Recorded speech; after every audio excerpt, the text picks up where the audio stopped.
The FNRad Snowboard podcast is presented by Vans. Oh yeah, I wanted to be absolutely not attractive to snowboarders. Maybe we need an injection of that, because it'd be interesting. And I didn't sign the contract, probably just had it in my bag for a couple of months.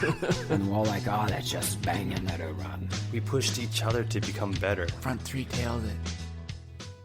Season 5 of the FNRad Snowboard podcast is sponsored by Wired Snowboards, the Boardroom Snowboard Shop, Crow's Nest Barbershops, Anon Optics, Tribute Board Shop in Nelson, BC, and Grouse, Cypress, and Mount Seymour, which are Vancouver's 3 local mountains. Thanks to everyone who supported the show this year. Congratulations to listener Adam Dawson, who won the Wired Snowboard raffle this week. And thanks to everybody who participated in the raffle. I'll be sending out stickers in the next, I'm going to say a month, because it's going to take me a while to collect all your addresses and get them out to you. Wired Snowboards is a Vancouver-based company that custom builds boards right here in my hometown. Their boards ride amazing. I got my very first dedicated POW board. It was the Chase 162. I'm still riding that 3 years later, and I still love it as much as the first day I rode it. It's an amazing board, made by some amazing people. Go to wiredsnowboards.com. Thank you. Oh man, what an amazing season. It started for me in December with a road trip to California and then Utah, where I met guys like Boyer, UC, Mouse, and then I got to ride with Dave Hatchett, Kevin Jones, Corey Octoon, Dr. Devin, Benny Pellegrino, and Jeff Davis. And when I got home here, the season had kicked off and I got to ride POW with my friends and train for the Mount Baker Bank Slalom, where I got to ride Sick POW with Nate Holland. I got to shred groomers with Rube Goldberg and Akasha Weisgarber, and took laps with Jamie Lynn and Terrier. Then I got to go sledding with the Samo brothers and Jordy, and I'm pretty sure I've made the decision to get a sled now. And then at the Ride for Jake at Cypress, about 100 of us rode in a group that included Mikey Rentz, Mark Solers, Mikey Cicerelli, Brock Crouch, Red Gerard, Rob Dow, and Olivia Kelly. Oh yeah, and I got to record at the No Show. I'll be putting out bonus content from that all summer, I imagine. And I even did a second trip to California where I met Todd Richards and Jason Ford. This has been the best snowboard season of my life, and it all happened because you guys listened to this show. So thank you, listeners. This week's episode was recorded in January when I got a chance to tour the Vans global headquarters in Costa Mesa, California. I met the Vans global brand president, Doug Palladini, who is also the former editor and publisher of Snowboarder magazine from 1989 to 95, which of course are my favorite years of snowboarding. I interviewed Doug in the meeting room beside his office, so here is the final episode of Season 5, Doug Palladini. So what'd you have for breakfast this morning?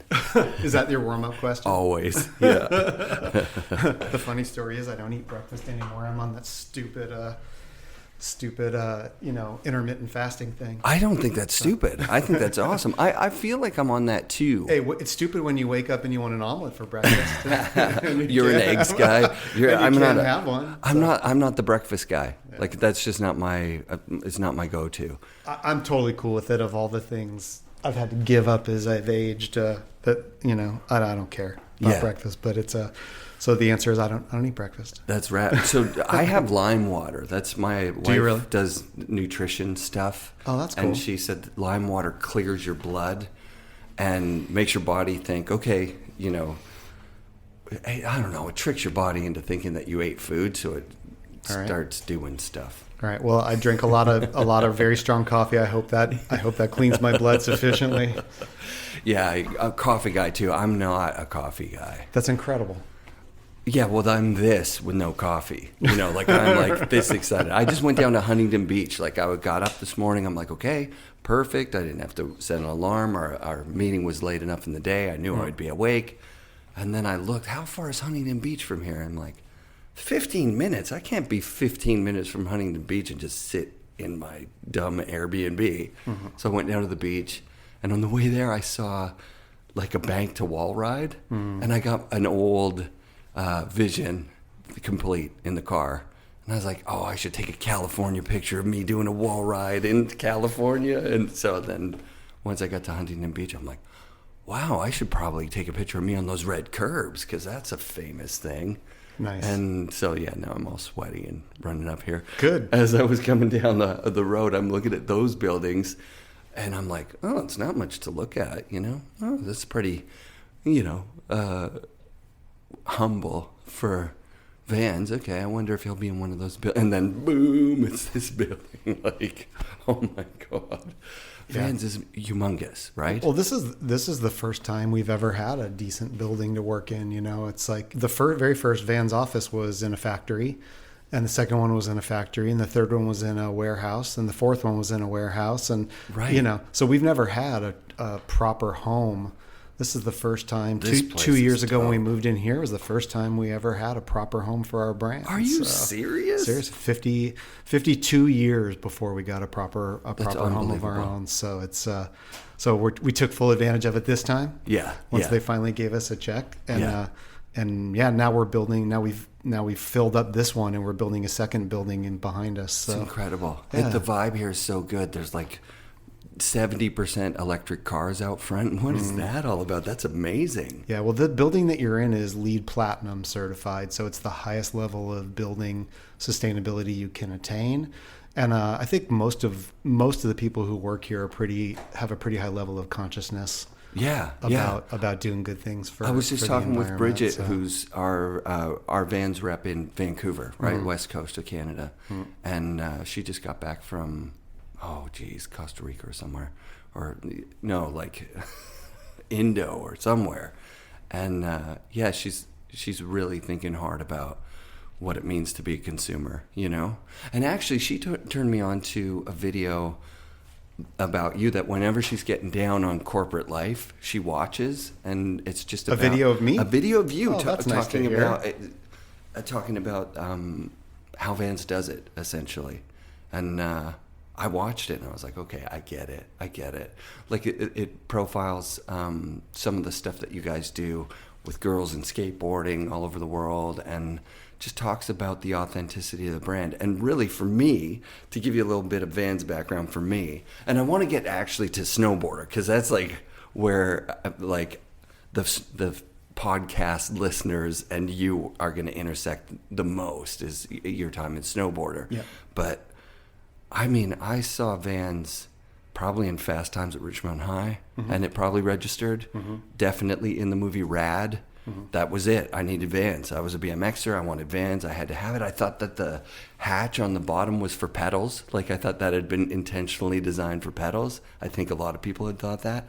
And I met Steve Van Doren in probably 95, the first Vans boots that came out for snowboarding, the Lemming, and it was a high standard too, actually. Yeah. He came up to Whistler and had some demo boots of step-in stuff. That was like next year's stuff. Yeah. That wouldn't have been the first year, but a couple years in. Yeah, because we bought Switch. That's right. Yeah. And he was just imagine meeting Steve Van Doren for Vans, right? Like every day. In all those old movies, you know, Thrashing and whatever, you meet the guy and he's not, in Thrashing he's not bad, but he, you know, Steve was just like such an ambassador for California, for action sports, and for Vans especially. Yeah, Steve is the real deal. He's our North Star. And we all wake up in the morning and think how we're going to live up to the ideal that he set for us. Cool. And that's what's kind of established the culture here. Yeah. That's what makes it what it is. Yeah. And all the authenticity, all the sincerity that we have comes from learning from the Van Doren family, for sure. It's crazy that there's a family at the beginning of it that's still in it now. Oh, absolutely. Paul, awesome. The founder, Paul, is still, he's 89. And he still travels with us all over the world. He was in Hawaii for Triple Crown with us this year. Steve, obviously, is our global brand ambassador. Yeah. His sister, Cheryl, runs human resources globally for Vans.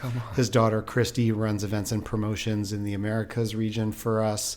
Various cousins, aunts and uncles here and there. So, yeah, no matter how big we get, who owns us, we'll always be a family brand. Right. And I think that was the thing that I got. That was the aha moment for me, going, oh, Vans is an authentic artist supporting, like you run your decisions through a filter of like, does this align with what we're doing? Exactly. Which a lot of companies are running it through the filter of like, how much money are we going to make from this? I would say most. Yeah.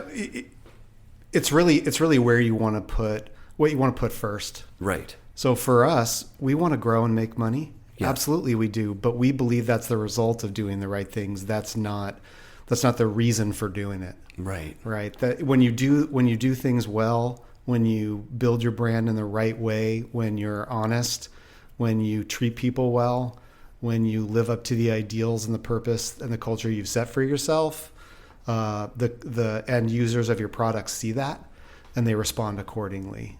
So we're very proud of the growth we've achieved and the size we've achieved. No brand coming from action sports has ever been this big, and that's a real source of pride here. Yeah. No action sports brand has ever been as global as we are here, but we all view that as a result of the choices that we have made. The choice we didn't make was that we were going to make money at all costs, because in the 54 years we've been a brand, that's happened a few times. And let's just say that the end result was not pretty. Right. We've learned a lot from our mistakes over the years. Totally. Yeah, there's something to be said, like from my point of view, when you've got a guy like Jamie Lynn still on the team, right? Mm-hmm. Like, and when and so the boot that comes out with Jamie's name on it, it just means so much that he never went away from the brand. You know what I mean? That's how it feels to me. Yeah, that's great. And that starts with people like Tony Alva, Steve Caballero, Christian Hosoi, Jeff Grosso, Ray Barbie, people who have sort of set the legacy for Vans. And Steve Van Doren, being a very loyal person himself, has always wanted to make sure that those people remain for their lives as a part of our brand. Jeff Rowley came to America when he was in '99, got on Vans, been with us ever since. And so people like Jamie, it's just the extension of that legacy now. Yeah. And I saw downstairs the Palmer boot with the Palmer board. I'm like, oh yeah, Palmer and Vans. Like, yeah, it was Palmer, Cersei, and Jamie back at the beginning. Yeah, those three. Was that so? Were you at Snowboarder at that time? So I'll make a confession before we go into that. Mm-hmm. I'm a Transworld guy, and I just as a matter of geography. So Northern Ontario, we only got Transworld. Yeah, and I don't know if it was sporadically. It was at the grocery store. So when I would see a Snowboarder magazine, to me it was. I always thought it was a little bit cooler, but I didn't have access to it. So I felt like, oh, that was some other scene that was like, ooh, the real core cool guys. And Transworld was just kind of the whole global thing.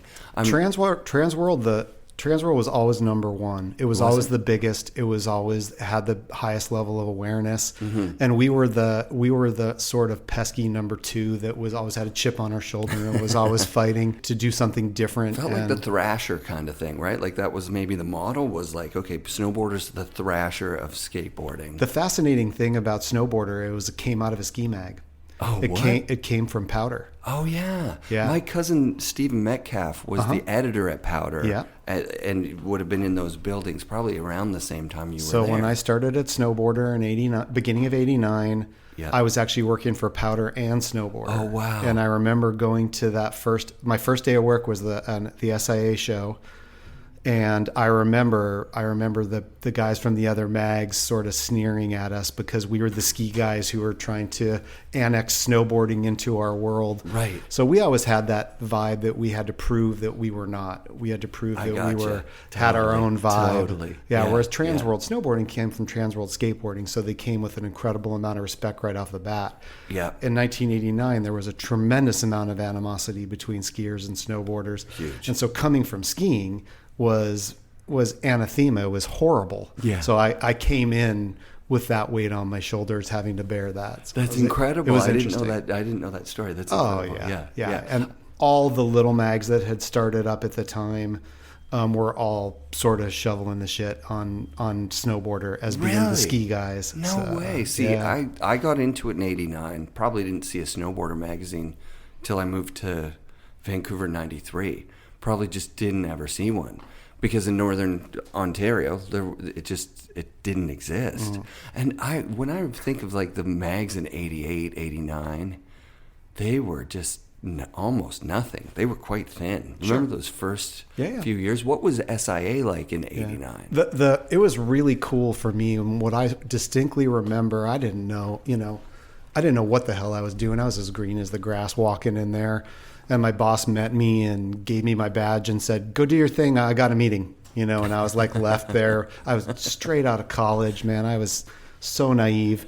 And I just started walking up to people at the booth and introducing myself and talking about the mag. And on each stand was the namesake of that brand. Jake was running the Burton booth. Rad. Tom was running the Sims booth. Amazing. Chuck was running the Barfoot booth. Yeah. And that was it. And we had a little, corner of the show with all the Nordicas and markers of the world, that had these massive booths and, girls in bikinis signing ski reps' backs. And we were just the little sideshow. And they were like, "Yeah, you guys just stay out of our way." Right. But that's what I remember more than anything is the guys who founded these brands being right there in their booths. And that was... So getting to know those guys right from the outset was incredible, and I always am super thankful that I had that experience. That's super rad. Yeah, because by the time my first SIA is '94, and I think LibTech's blowing dollar bills out into the crowd, and there's a snowboard side, and it was the year with the yellow bus incident where the yellow bus guys got kicked out, and I think Tarquin Robbins had a gun. Oh yeah. In there? Yeah, I remember that. Big pants, wide stance. Oh, it was insane. It was in full effect back then. Yeah, it was insane. So I watched the SIA show go from just an unbelievable show to watch to business as usual. What party are we going to go to this year? Are we going to go watch Palmer fight Mike Muir, or what are we going to do? Yeah, and then Simon Woodstock. That's who he ended up fighting. Yeah, it wasn't much of a fight because we paid for it. I remember Vans paid for it. It was pretty funny. Yeah, it was. Oh yeah, because it was supposed to be the Battle of the Bad Boys. It was. Yeah. And then got Simon in there at the last minute. Yeah, it was pretty funny. Yeah. Unbelievable. Trade shows, though. I mean, some of those action sport retailer shows back in the day were some of the most fun I've had in my career. All time, yeah. I can't say a whole lot of business got done. I remember 50 Cent was supposed to be at one. Yeah. We watched House of Pain. I was like, you're in Vegas? That was the thing. It was like, I'd never been to Vegas. So it was like, my mind was being blown in every way. And then I'm like, is that Jamie Lynn? He's wearing a big cowboy hat and walking around. I was like, this place is insane. Yeah, but the last year I was there, I was bringing my skateboard because I wasn't in it. Like the gambling thing had taken my money like 4 or 5 years in a row. Mm-hmm. And so I had a routine. I'd go to the gas station. I'd buy $100 worth of American beer, which you could probably get 200 beers for that. I'd fill my bathtub with ice in the hotel room and put 200 beers in there. And then I would go rent a car, go skateboarding, because Vegas has these amazing skate parks. And some of them are lit at night even. So I would skate, and then I'd come back to the hotel room, and anyone who was like, "What are you doing tonight?" I'm like, "Come to my room. We got like free beer all night," for 4 of us or whatever. Yeah. We had some pretty fun adventures, most of which I probably couldn't talk about without losing my job. But I remember some of the stories. I'll hold them near and dear to my heart forever. Just one really great trade show story. There's these 2 amazing young kids from Mount Baker, Jamie Lynn and Jason Bass, and no one had ever heard of them. I had been speaking to Mike Rankwit, and I said, "Hey, tell me about 2 up-and-coming kids that are blowing your mind right now at Baker," and he's selected these 2. And I said, "All right." So I called their board manufacturer. I think it was GNU at the time, and said, "Hey, get these guys down to ASR. I'm going to surprise them." So they came to ASR. They were waiting in line to go into the show. They thought they were just going down to represent their board company, whatever. And I walked up to them in line. I introduced myself. They're like, "Oh, hey, what's up? Nice to meet you. What are you guys doing here?" "Oh, our board manufacturer asked us to come down." I said, "Okay, quick question for you guys, just theoretical question. If you could go anywhere in the world to go snowboarding right now, where would you go?" And these are 2 kids who had never been out of below Bellevue. They'd never been out of the northern part of Washington in their lives. They're like, "Oh, Europe." "Well, where in Europe?" "Where are the big mountains of Switzerland?"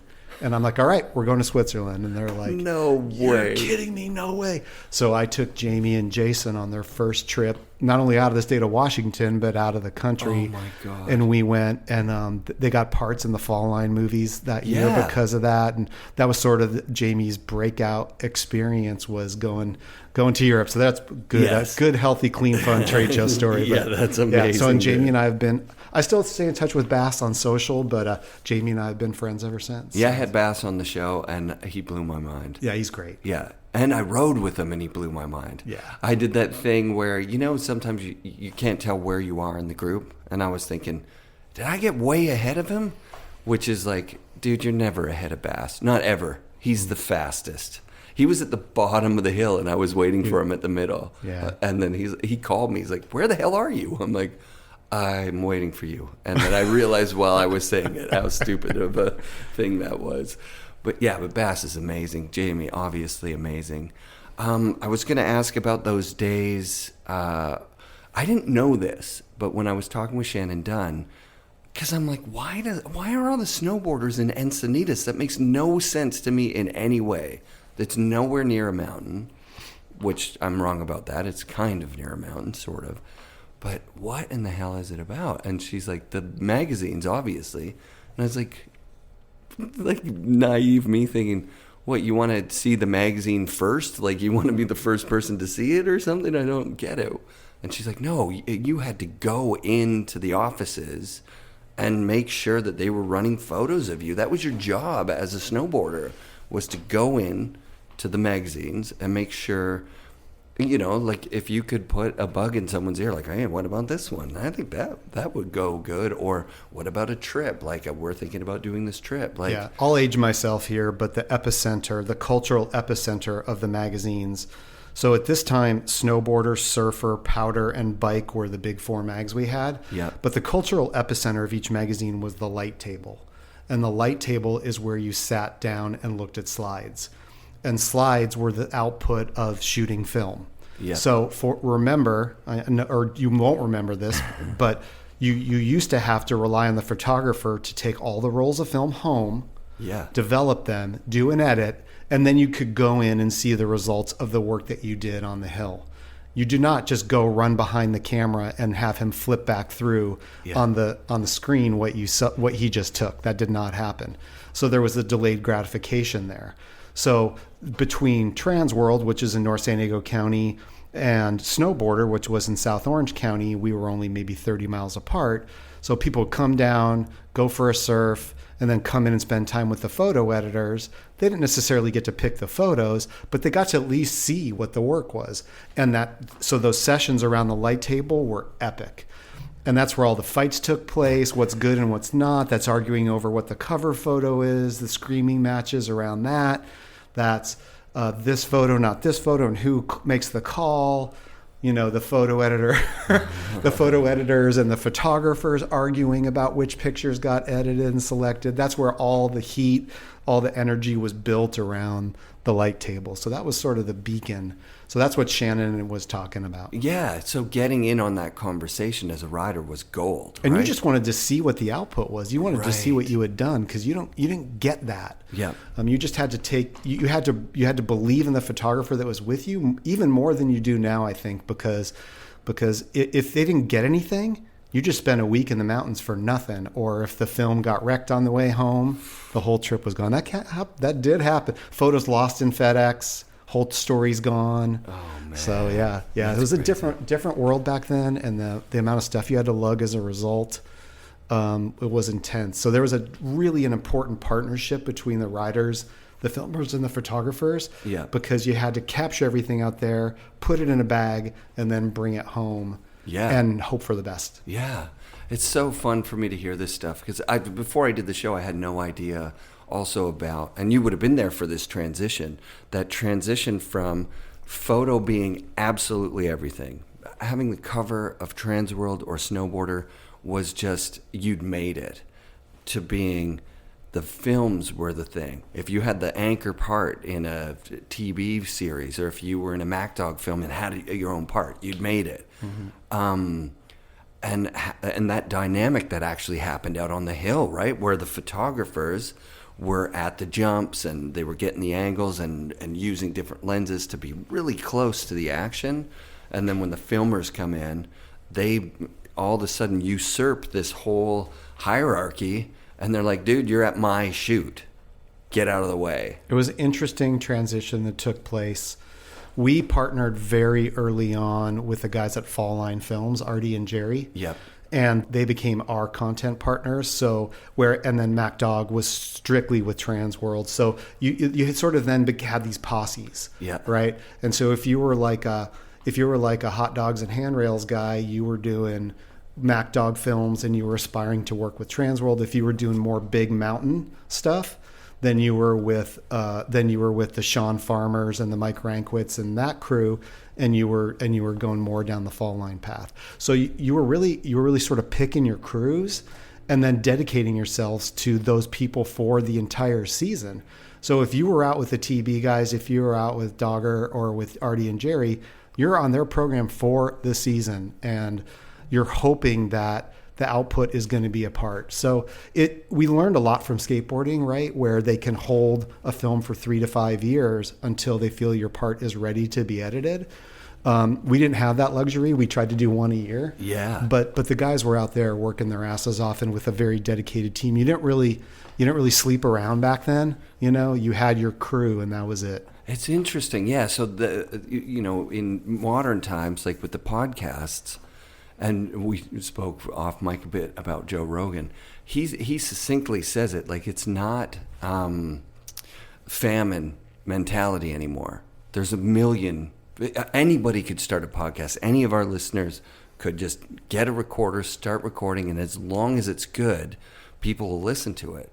And I don't think being on one podcast, like Jody Wozniak's got a podcast called Airtime, and he's got great guests because he's he rides for Vans and he's on K2 and he's a current level snowboarder and he's got a different take on it than I do. And he was asking me, well, how long do we wait between guests? I'm like, we don't wait. We don't have to.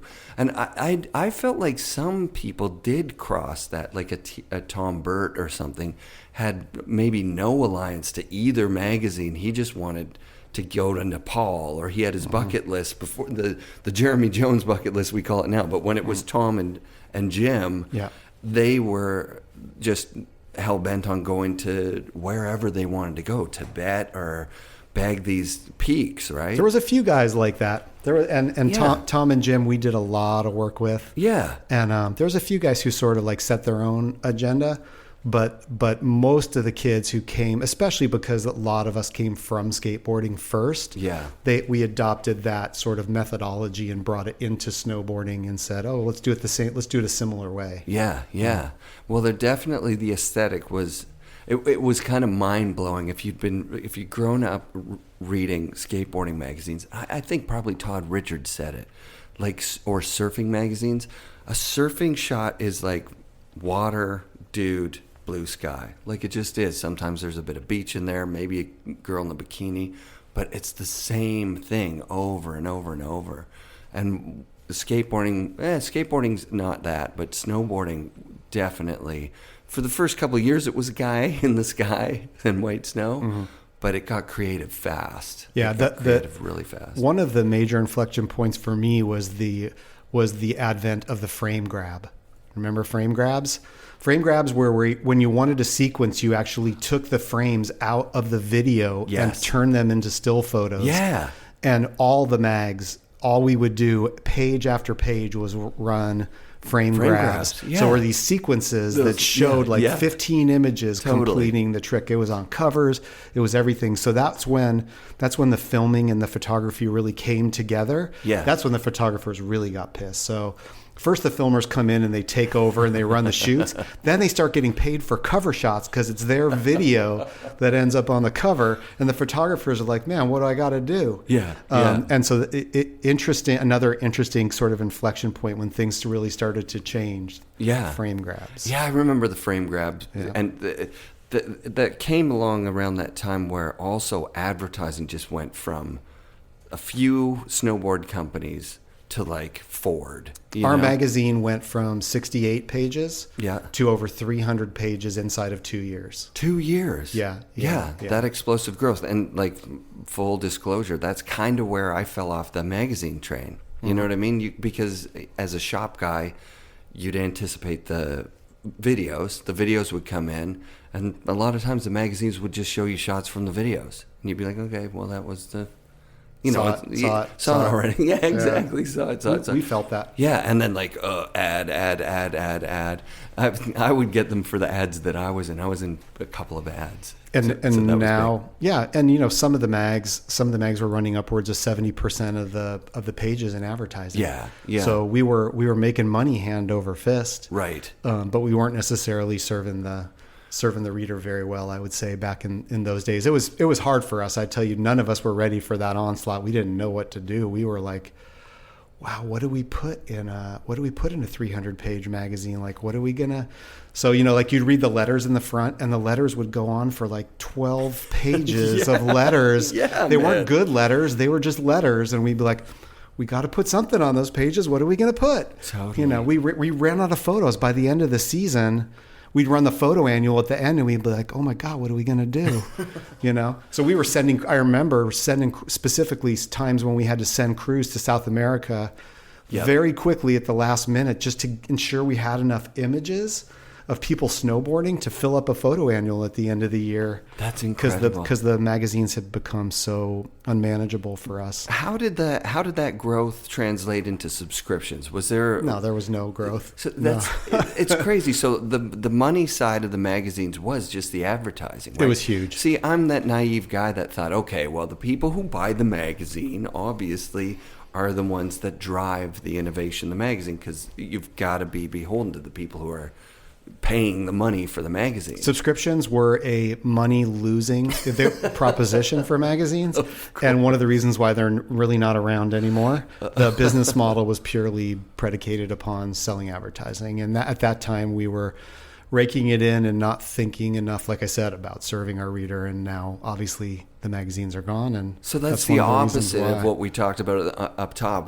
with Vans, which is like, okay, don't lose sight of who was the consumer of this thing. We tried, man, but we were kids. We didn't know what we were doing, you know. For us to be running 300-page magazines that came out 7 times a year, we didn't know. We weren't prepared for that. If it would have gone from 68 to 84 to 100, we probably could have stuck with it. Yeah. But literally, it was like an overnight, a switch flipped. And then the downside of that, of course, is a lot of the people who were buying advertising didn't have the money for it. They were advertising. They got a Japanese distributor. Yes. And then they got an upfront advance from the Japanese distributor, and they bought some ads from that. And then they told everybody that they had a full advertising campaign in the big mags, and they had international distribution in the hopes that they would be able to sell enough boards to the real accounts to make money. And so a lot of us ended up holding the bag when things fell through. Oh man, I'm so sorry, I don't have the money for that ad. Well, we ran the ad. You know how this works, right? Right. Oh, I know, but can I send some boards for you guys? Some products. Yeah. I got some demos you could take. So it, a lot of that, what you saw, inflated pages in the book was unpaid debt. Unbelievable. Yeah. And Japanese orders, send me 5,000 boards. Okay, here's the invoice. Oh, I will pay you as I sell them. Okay. At the end of the season, there was 995 boards left of the 5,000. You're like, where do I send these back to? No. Don't send them back. Just send me the check for the 5,000. Oh, I'm sorry. We only sold 5. I'm going to send you back the 4,995. What am I going to do with 4,995 snowboards that they couldn't sell in Japan, where snowboards are selling hand over fist? Right, and then those boards would end up at the ski swaps in July. It's nuts. There you go. Well, okay, that's something I came back from. Do you know who Benny is? Benny Pellegrino? Yeah, sure. From Utah. I came back from Utah with this new kind of like fear of consumerism, because in Canada, we just do whatever the heck it is you guys do, right? Like your TV 10 years ago is what our TV is now. Like your retail model is what we we're just like a few years behind. So sometimes big, smart U.S. companies will be like, "Oh, Canada's not quite, squeezed. Well, let's put some effort into that to try and get this last thing." Mm-hmm. But he was saying at REI, the way that a friends and family sale works is that they just take products and they say, okay, this room's $20, this one's $10, this one's $5. There's a huge line of people and there's some nice guy yelling, "All right, if you didn't confirm your invite online, you don't have a time, so you're not supposed to be here. You need to have your 15-minute window to come in, grab what you can at those prices, and go out. You got 15 minutes to shop. Just grab, 20 items in the $5 room, and now you got $100 worth of stuff, right?" Mm. Irregardless of what it costs to make, margins, all that stuff. That is absolutely petrifying. Yeah, I like the industry now smaller. Yeah. Because it's more believable, it's more manageable, it's more true, I would say. Yeah. That was sort of a hype machine that was built to fail.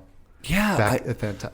This conversation is making me realize it, because I didn't think that about the magazines. When the magazines were thick, I thought, "Oh man, snowboarding is super healthy," but there was least definitely healthy at that point. Yeah. Because I rode for Ice Age Snowboards, which they bought ads in the mags, and we're following that model. And 2 years max, even with Jimmy Scott and Tom Burt, when Tom Burt was, Tom Burt's always been in his prime.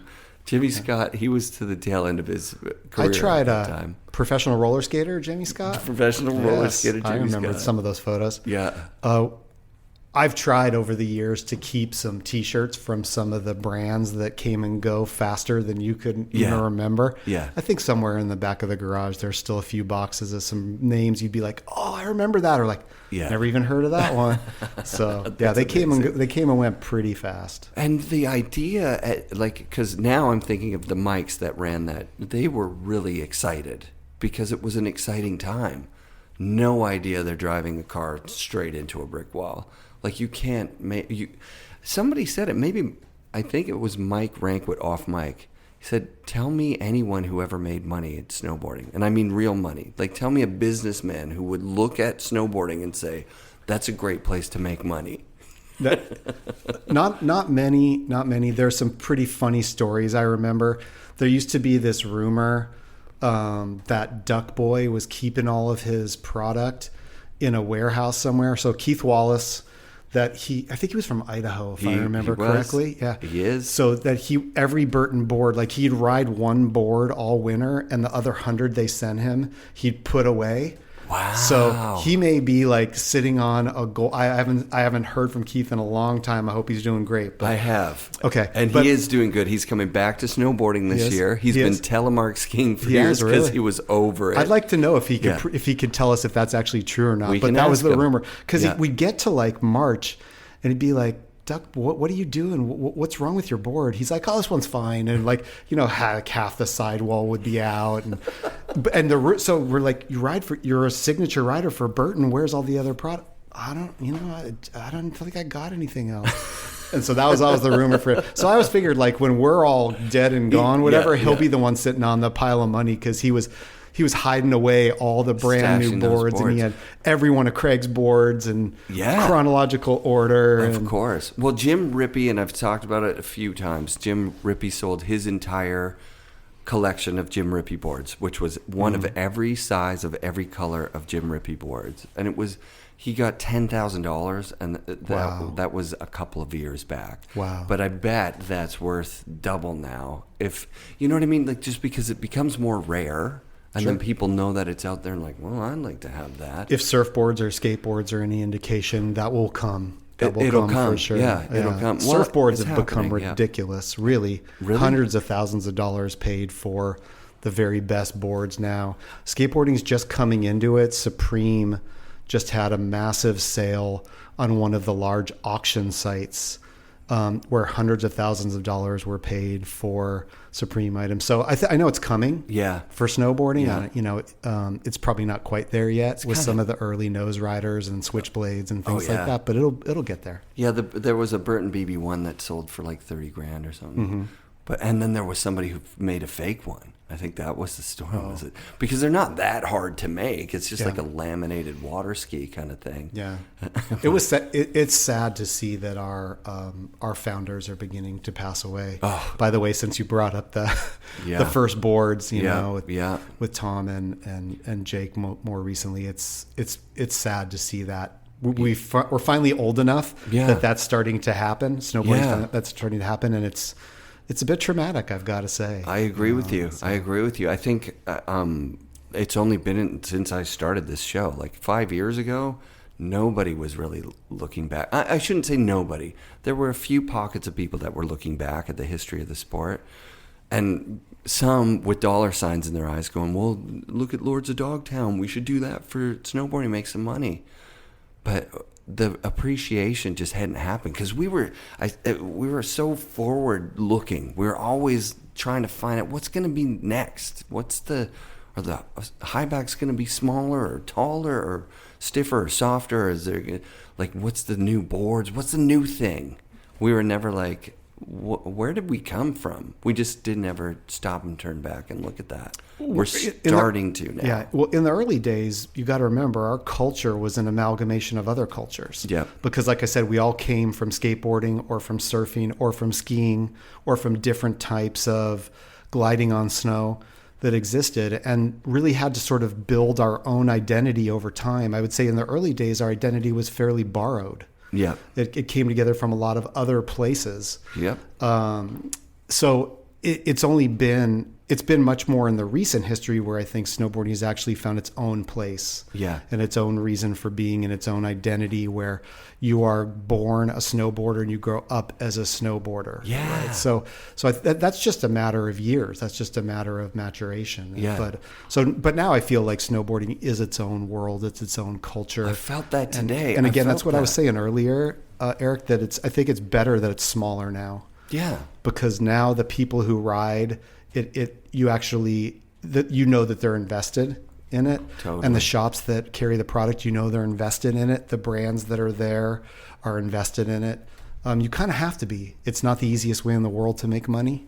Right. So you have to do it for the right reason. So I feel good about kind of where we've netted out after all the ups and downs. Yeah, Willie from Bluebird had that snowboarding was better when you hate us sticker. Yeah. And it's still as true today as ever. It's great. I felt it today driving through California because for most of us, snowboarding for most of us my age, snowboarding got on our radar because we wanted to surf, because California surfing was huge in the 70s, 80s. Like it would go through these waves where it would just hit the consciousness of the entire Western culture, right? And globally even. You'd have Hawaii 5-0, or you'd have like whatever TV show would go to Hawaii or would go to California. Yeah. And surfing was the thing that if you were kind of a quirky kid, you wanted that. Modern skateboarding, everyone should know that, if you don't, that modern skateboarding came from that same exact thinking, right? Mm-hmm. The surf teams begot the skate teams.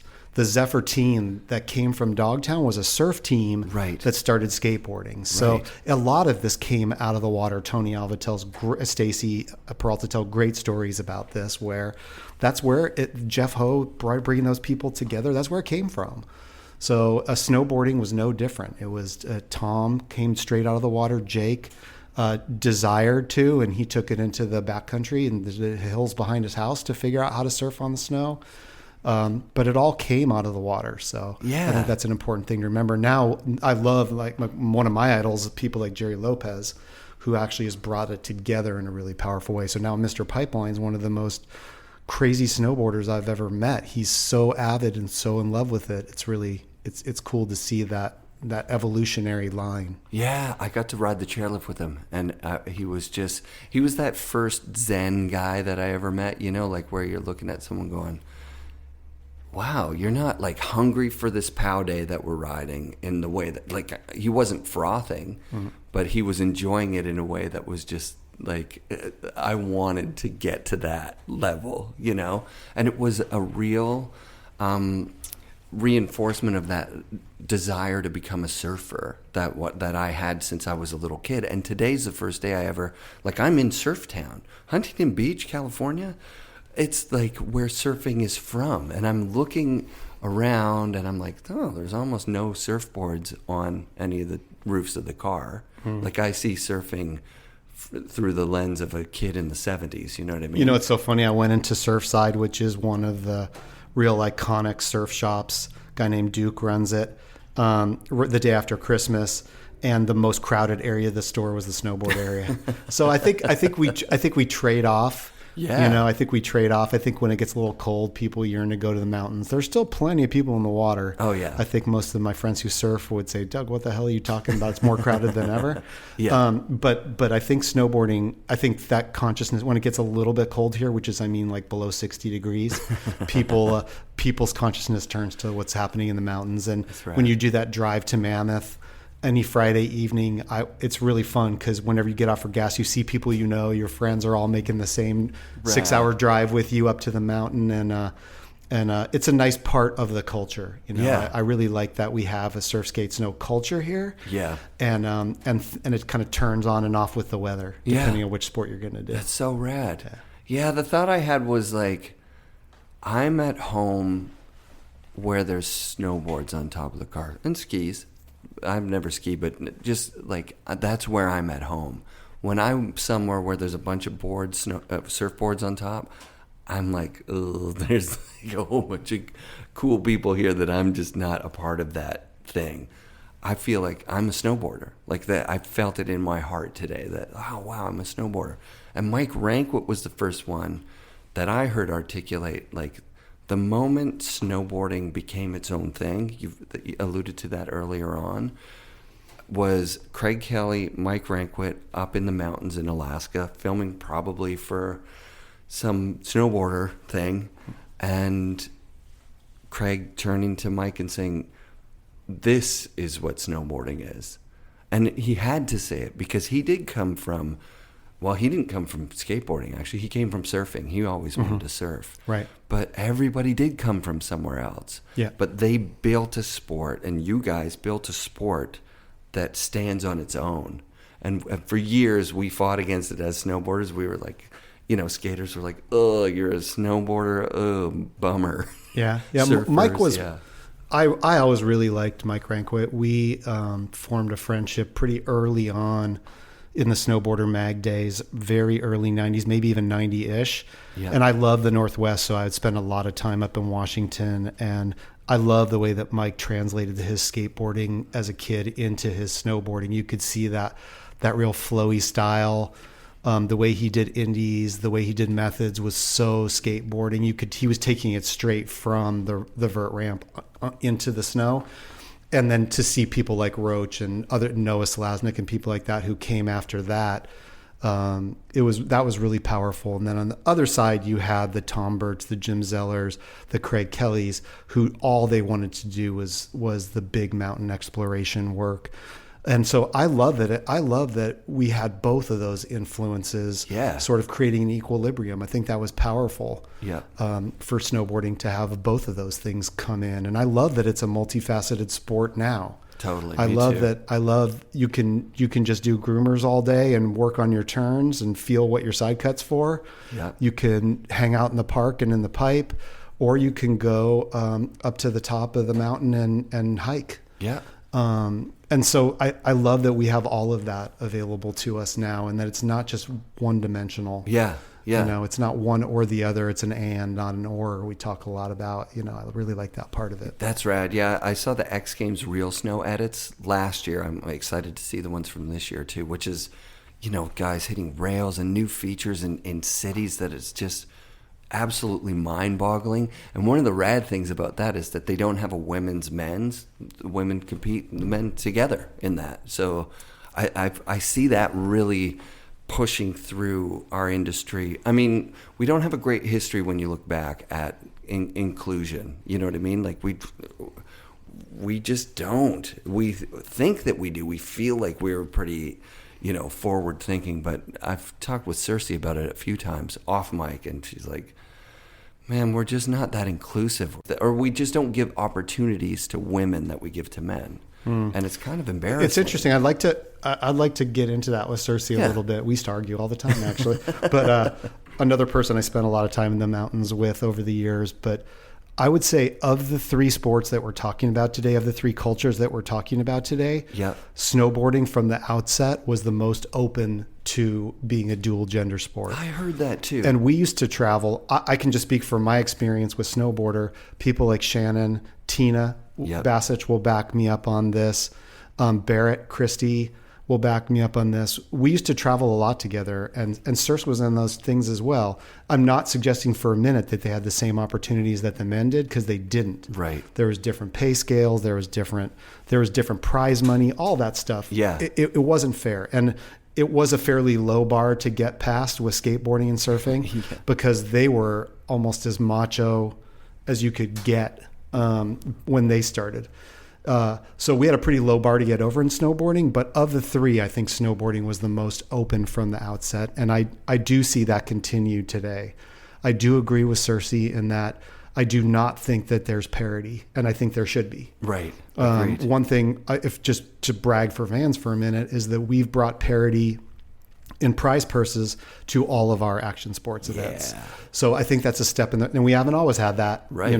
But we have achieved that level of consciousness, I think, and there's a lot more work to be done. So I'm not signing up for a mission accomplished banner anywhere. Right. And that's only one cut of equality as well. We Totally. also have to look at people of color. We have to look at people with special needs. Well, there's a lot of ways to think about it.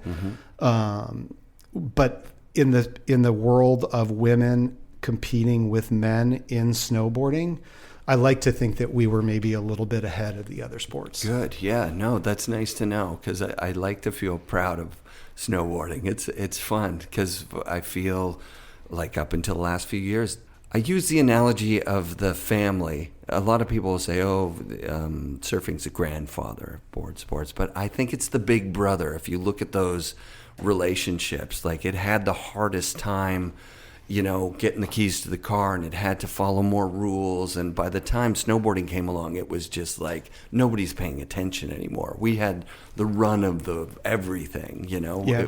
The other thing that troubles me greatly that I think a lot about, especially because I just spent a week in Snowmass over the holidays, is how much the cost is a barrier to truly making snowboarding available to everyone. Yeah. It's a massive startup cost. If you're going from I have nothing to I need this amount of equipment to be able to be in the mountains on any given day, even if it's 100% garage sale, it's a pretty penny to get what you need to be up there. Just a lift ticket. Then getting access to the runs is ridiculous. It's nuts. I just want to say it's ridiculous. I agree. I'm actually kind of grateful that we could talk about how people feel about Icon and Epic passes and where that's going. But at least over a course of a winter, you can begin to justify the cost of going based on the number of days. But if you're paying a 1-day lift ticket in some of these places, my eyes bugged out when I looked at the chart. Yeah.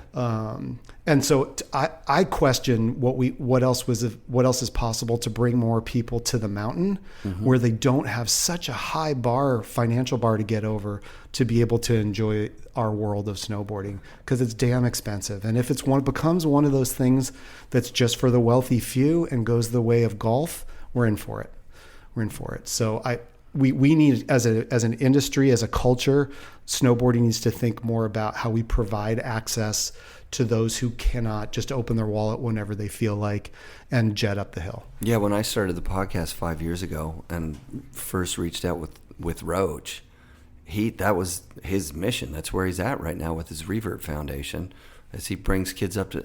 Chris Roach brings kids who can't afford to go snowboarding. It's so rad. Yeah, there's snowboard outreach. I know there's several that seek to do that. Yeah. I hope that we're able to help support people like Chris and what they're building, and that we as the brands who are benefiting from snowboarding financially will continue to give back in ways that allow more people to get into the mountains. I think that's really important. It's cool. And it definitely, I feel it with the Vans vibe, that Vans is...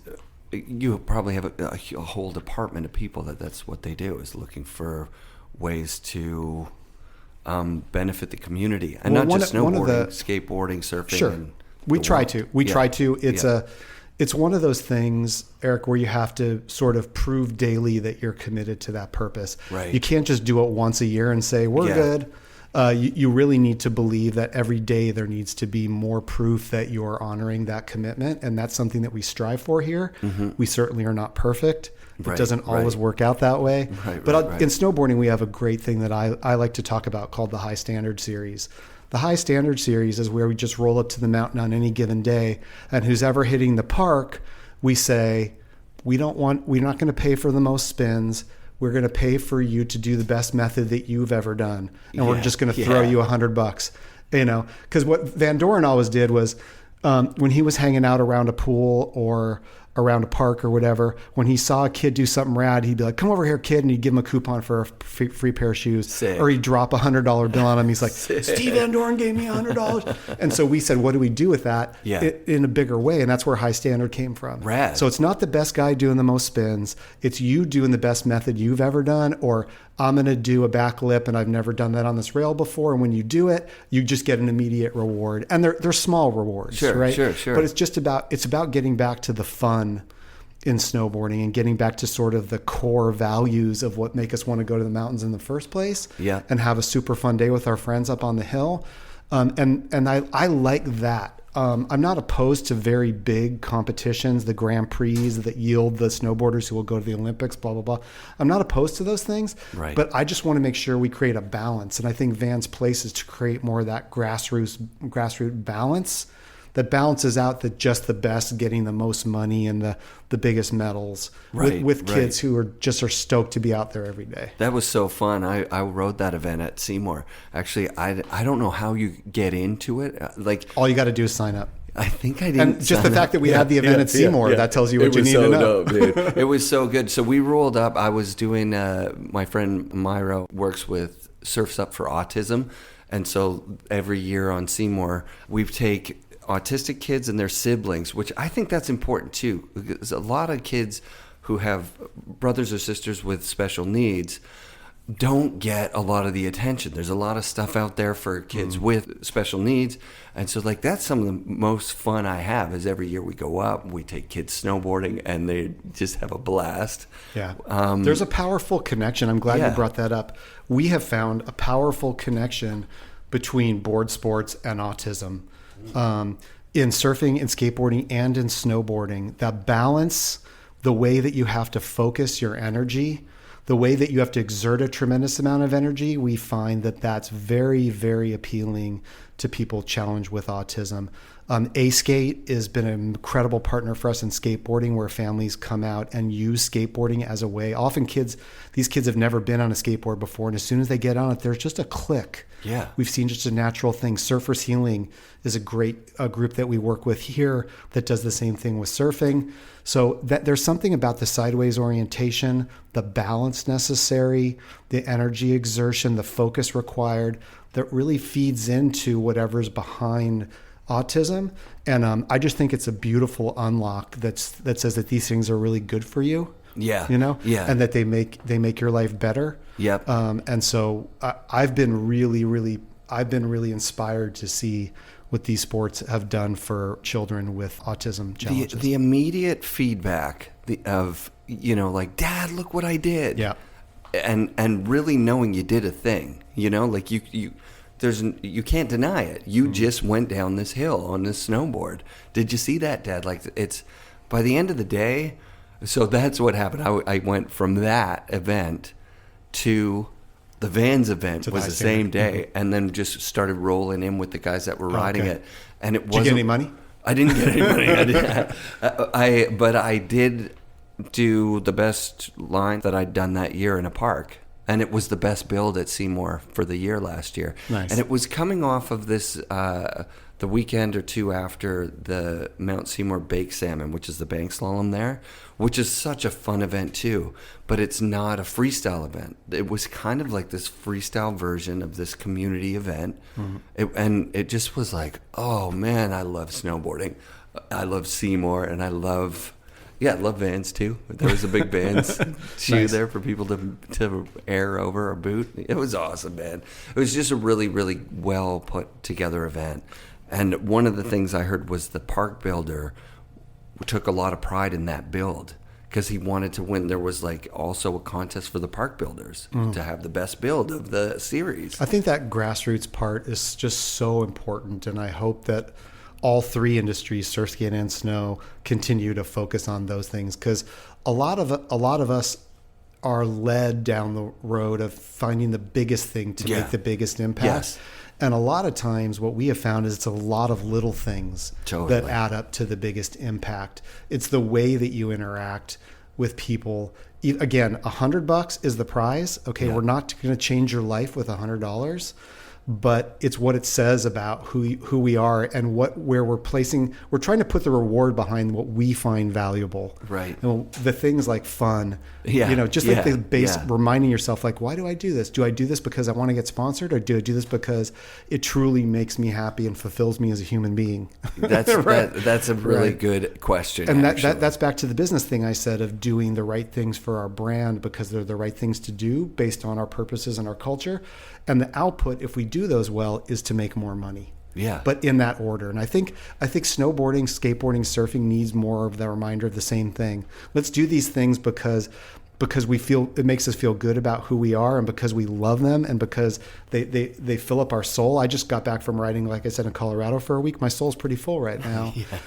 That's why, not because I'm not going to be who I want to be until I get sponsored. Right. So, Yeah, that focus on what's going on now versus where you want to be in the future. Yeah. I think that I had that today just with that wall ride thing I was saying. Yeah. I'm in California. I see a wall ride. It's nothing impressive. And wall ride's not a thing anymore. This is like, it's a thing within my ability level that I learned in the 80s, but I wanted to try it here. If I would have been here as a kid doing that, it would have meant the world to me. Yeah. And then today, it was just like taking me out of this nervousness to meet you and how am I going to do in this interview, and just putting me directly in the present moment. Hey man, California looks great in a picture. It's just Right. blue skies, there's palm trees, and then you had a skateboard, a pair of Vans. That was my deal. Vans was my tribe. I think you might mention that in the talk I was talking about. It's like a tribal thinking. It's like I joined the Vans tribe. It would have been like 84 or something when I first thought, like, that is what I want. I want that. No, I would have been 14, so 87. So I'm late to the game. But at 87, I was like, Vans. And even through those lean years where there was like, I tried a pair of Circas or something, I'm like, maybe I should be a Muska guy or something. puffy shoe. Yeah, puffy shoe, some D3s the or something. Osiris D3, which was the ultimate. It was the pinnacle of It the was puffy shoe. when your tongue of your shoe actually becomes a twin size mattress. Exactly. Is the D3. Yes, but an important step in the evolution of footwear for sure. I just felt better in a pair of classics. I just did. That's You know what? My I really brand. appreciate that, and what I would thank you for that. And what I would say is we hear time and time again, which I really love, is this is no master plan that Vans has had. This is different cultures finding us and making us a part of their worlds. Right. When Paul Van Doren started Vans in 1966, he made a deck shoe. Yep. It was the authentic. It's very similar today to what it was back then, and it's very similar to a lot of other shoes that were being made then and are still being made today. Okay? It wasn't until 1974 when the Z-Boys and that surf team found Vans, and they were just starting to go from skateboarding's become toys to become useful things, right? And figuring out in the pool, not only could you make it over the light, but you could actually begin leaving the top of the coping, which Tony, I think, arguably is the first person to really show us what was possible with that. They adopted Vans. They would come into the store, true story, in Santa Monica, one shoe. They said, I would just want to replace my right shoe. And the manager in the store at the time said, okay, but why? And they showed them out front. They would drag their back foot as the brake. going down a steep hill or whatever, which in that area there were a lot of steep hills. Yeah. Oh, I totally get it. And that story got told enough inside of Vans that we realized all these kids coming into the shop all the time and buying these shoes, they're skateboarding. And, oh, this is something maybe that we can work with them on to develop. So we got Tony and Stacy in and said, would you change on this deck shoe to make it more skatable? Well, what if you just put a little extra foam around the heel collar, just for a little extra padding? How about a stronger material? Could we make part of the shoe suede and leave part of the shoe canvas? Don't touch the bottom, because the bottom gives us all the grip we need. We love that, and the board feel we need. And we just made a couple of those little changes and made it Stacy's shoe, and that was called the Era, and that became the first shoe that was purpose-built for skateboarding ever made. And so it's really that adoption that has led us. And so you in Ontario and in the frozen north adopting Vans, we didn't have some ulterior huge plan to make it to Canada. It's the adoption that has led us. Yeah. From skateboarding, there was these punk rock kids back in the East Coast in the Washington D.C. area, led by people like Ian Mackay and Henry Rollins, who were just starting this new thing that was punk rock in that area. And they saw what was happening in California with the Zephyr team and said, oh, we only want to wear Vans. They skateboarded every day. Then Vans got adopted by music. Right. And then the people in art saw what was happening in music and saw the people wearing Vans and adopted Vans that way.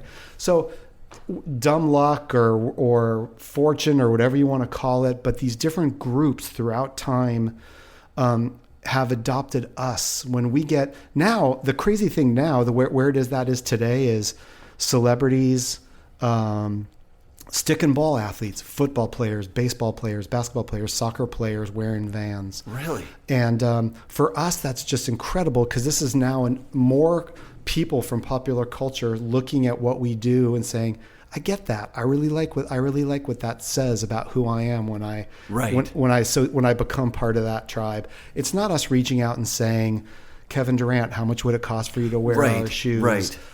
It's just what happens organically. We've started working with a musician named Anderson .Paak. And I'm sure a lot of the people listening to this know AP. Anderson .Paak grew up working in a van store in Oxnard, California, skateboarding, got really into music, always loved Vans, and now he's arguably one of the largest pull hip hop artists in the world today. Rad. And he's still a part of our family. So I love that organic nature, and I never get tired of hearing the stories like you just said, how you just kind of joined the tribe. Yeah. We didn't create some crazy promotion for you to join the tribe. You just said, I want to be a part of that. And it's funny with your parents, like the first pair of Vans I bought, I've said it on the show, Paris, France. I was on my European vacation with my parents, and I saw them, and I was like, no, real Vans. Because in Europe, I don't know if it's trademark laws or the distance from California, but they had a lot of fake Vans as well out there at that time, which I'm sure is still a problem for you guys, like the fake Vans thing. I know it is, because it is for everybody in footwear, but I was like, no, they have to be real. And I remember my parents looking at me perplexed, like, what does it matter that it has the little tag on it? What does that matter? These ones without the little tag are like $9, and these ones are $100. Like, we just don't get it. But I was a stubborn 14-year-old kid, and I was like, they have to be Vans. They have to be. Yeah. And when I got back to town with my Vans, and I couldn't wait to tell people, my buddy Bobby Ricard had gone and ordered custom Vans that year out of a BMX magazine or whatever. Sure. And they had showed up at the same time, and I felt like he kind of upstaged me, actually. Growing up in LA, I was fortunate enough to always be around the stores and around the brand, so I had a lot of access to it, but can't tell you the number of people who have told me the stories about clipping the small ads out of the back of the mags and sending them the mail order with a check or a money order. Yeah. There used to be a thing called money orders, and you would send those in, and then 8 weeks later the postman would deliver. So long. You'd be checking the mail every day, like, where's my box? And finally the mailman would bring you, because there was no FedEx back then, the mailman would bring you your box and you were just freaked out. And a lot of my friends from the East Coast, that was their experience, because that's the only way you could get them. All of our stores, all of our business for the first 30 years we were in business was done in the state of California. Yeah. So it's only been in the past 20 years where we've truly become a global brand. Yeah. So it's really, really gratifying now to go to the four corners of the earth. I've been in Kuala Lumpur, I've been in Santiago, or you name a four corners place, and see people wearing Vans. And that is just, it's so gratifying to see that we're in like 90 countries around the world, and you have access to the real thing that you were talking about now. So that's been I guess a very positive byproduct of us getting big. Yeah. Is that now kids all around the world can appreciate that. When we launched our business in China, we did it with a party in Shanghai, and I was there for it. And I was with Tony Alva, and we were walking around this party, and I'm like, have you ever seen that shoe before? No. Have you ever seen that shoe before? No. And then we realized all the cool kids there wanted to represent. They were all wearing fake Vans because they could not get their hands on the real thing. Oh, wow. We were just launching our business there. Right. So they were all there to represent, but this is the best they could do. Yeah. And so now when you go back and you see people wearing the real thing, it feels good. It feels good to rad. To have that tribe be now very multicultural, very international, all over the world. It goes in such strange directions too, with that damn Daniel thing. My kids, showed me that, and I just watched some video, and I should shout out. I'm going to cut in here who it's by, because it's a guy from Calgary, and it's 14 things you should know about Vans. What's up, guys? I'm Levi. I'm from Shred Shop. You know what it is. That's in Cochrane, Alberta, and today we're going to cover Vans. So much stuff: history, collabs, viral videos, lawsuits, so much crazy stuff that you didn't already know. It's actually really informative, really cool things. But that damn Daniel thing boosted the sale of white Vans by like legitimate numbers, right? Legitimate numbers. Legit. And supposedly there was an eBay auction for someone who said it was the original white Vans that Daniel was wearing, and it got bid up to $400,000 before somebody said they weren't real. They aren't going to be. You're not going to be able to authenticate. They're not the real ones. Yeah. You know what I would say? We live in a world now where those things come and go. Sure. And you have to let them come and go organically. Yep. And just take them for what they are. Sure. One day it's something that blows up that's negative about your brand because of something somebody posted on Twitter.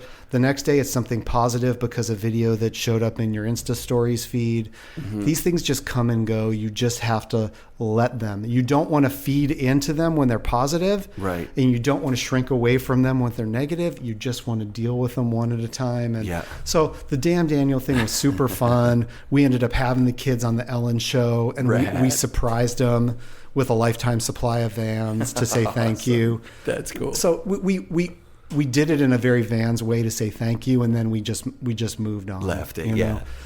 Because you can't wait for those things. You can't try to manufacture them. That's the important part. When you try to make them happen, they end up being so cheesy, and they smell bad. Yeah. So you just got to let them come and go, and just shake your head and say, the world we live in, man. Can you say definitively whether the Sean Penn in Fast Times was... That was my skull. I'm so wasted. It was the same thing, right? Like Vans wasn't like, hey, Sean, do this. Sean was like, I want this shoe for this character. This is Sean Penn shoe. Grew up in Santa Monica. Sean Penn knew the whole Zephyr skateboard crew. Rad. He knew that culture. He was a part of it as a kid. Yeah. It made perfect sense for the character at the time. A very, very good lesson about Vans. At the time, we didn't have the discipline we have today. It was our first truly national breakout moment, 1982. Yep. When the movie came out, we fed into it. We had no discipline, so we made too many checkerboard slip-ons and sold them to everybody who would take them. The bottom drops out. You're left holding the bag. Guess what? 2 years later, Vans declares bankruptcy. Wow, that was the first. That was the first. That was big the first scare. one. Yeah. So I think it's very much become a cautionary tale around here that we don't want to feed into those things. We want to appreciate them for what they are, But we're not going to jump at every hype moment that comes along. Right. We have to stay focused on the long view of where we're headed, and again, stay focused to our purpose and our culture, and let these things just happen as they're going to happen. It comes and goes. Next year, it'll be something else. So. Yeah. That's rad. It's good that you were learning from these experiences. Our entire history, wouldn't. Yeah. Eric, our entire history is one evolutionary dead end after another. We have these magical history cases downstairs. I think you referenced seeing some of the shoes when you came in. I know what and you're a lot gonna of say. those are some of the evolutionary dead ends, man. There's some awfully bad choices in that box. And that's what's cool. It's one of those that which does not kill me only makes me stronger things for us. Yeah. Where you look at those things like somebody actually sat down at this table at one point and put a pair of clown shoes on the table and said, our next big thing is going to be clown shoes. We are going to kill it with clown shoes. Then it was wrestling shoes. Then it was skydiving shoes. Then it was breakdancing shoes. Then it was jogging shoes. Then it was basketball shoes. Then it was baseball cleats. And I could go on and on and on. Yeah. But the point is, we have made so many bad decisions. And what we do now is we laugh about them and we honor them as sort of scars. Sure. You know how we like to show each other our scars Sure. and say, I got this one when I jumped off this thing and I hit this rock. And I have plenty of those to share as well. But those are the scars of our business. And we like to talk story about those things now and thank the Lord they didn't fully bring us down. Because they made us stronger. And now all our job as the carriers of the legacy now is to make sure that we don't fall prey to some of those same horrible mistakes that were made in the past that now we're fortunate we can look back and laugh about. It feels like you guys are over that hump. Come on, you're the biggest action sports brand. You know, what we talk about here is this concept of being hungry and humble. Yep. I think that you can fall prey to believing your own press. Sure. Your friends around you start telling you how great you are. It's incredible you guys are doing what you're doing. Thank you very much. And then go back to work. Yeah. Don't believe that. Don't feed into it. Don't allow that to get to your head. Say thank you very much and then go back to work. So Steve Van Doren could be in the VIP box smoking cigars and drinking brandy. He's not. He's down on the field where he's pumping out hot dogs for people for free and shaking every hand and kissing every baby and saying thank you. And that's the sort of humility I think we want to continue to bring to everything that we do. So have we grown? Have we done it the right way? Are we proud of the success we had?